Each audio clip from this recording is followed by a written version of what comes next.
नमस्कार, आप देख रहे हैं राष्ट्रीय मानवाधिकार न्यूज। लगातार बढ़ती महंगाई ने आम आदमी का जीना मुहाल कर दिया है। शायद ही ऐसी कोई वस्तु हो जो महंगाई के दायरे में ना हो।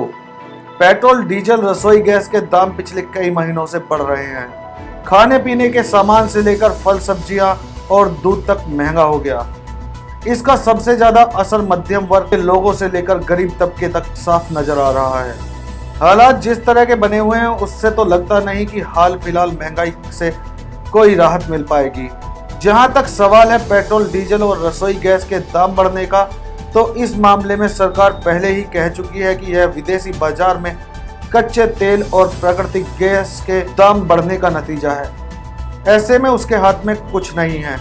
जाहिर है महंगाई अपनी रफ्तार से बढ़ेगी और आम आदमी को इसका बोझ झेलना पड़ेगा। लोग महामारी से पैदा हालात, खास तौर से आर्थिक संकट से उभरे भी नहीं कि पिछले 1.5 साल में उद्योग और बाजारों पर महामारी का काफी बुरा असर पड़ा है। करोड़ों लोगों का काम धंधा चौपट हो गया, आमदनी में भारी गिरावट आई है। रोज कमाने खाने वाले तबके के हालात कहीं ज्यादा चिंताजनक हैं। अभी भी लाखों लोगों के पास रोजगार नहीं है।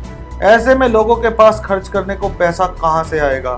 चिंता की बात इसलिए भी है कि भारत में अगर महंगाई बिना मांग के बढ़ रही है और पूर्णबंदी के बाद शुरू हुए उद्योगों ने अपने उत्पादों के दाम बढ़ाने में कोई कसर नहीं छोड़ी। इसके पीछे तर्क उत्पादन लागत बढ़ने से ढुलाई तक के खर्च बढ़ने का दिया गया है।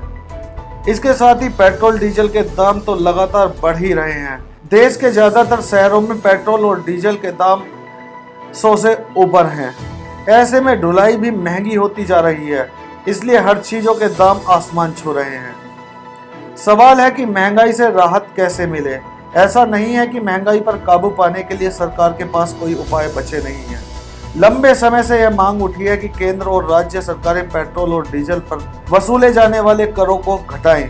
इससे इन उत्पादों के दाम नीचे आएंगे और फिर हर चीज के दाम पर उसका असर दिखना शुरू होगा। महंगाई को लेकर रिजर्व बैंक पहले ही चिंता जता चुका है और वह भी सरकार को पेट्रोल, डीजल पर लगने वाले करों में कटौती का सुझाव दे रहा है। हालांकि सरकार का तर्क है कि पेट्रोल, डीजल से वसूले जा रहे करों से जो पैसा आ रहा है उसी से गरीबों के लिए कल्याणकारी योजनाएं चल रही हैं। लेकिन सवाल है कि अभी लोगों को महंगाई की और मार से कैसे बचाया जाए।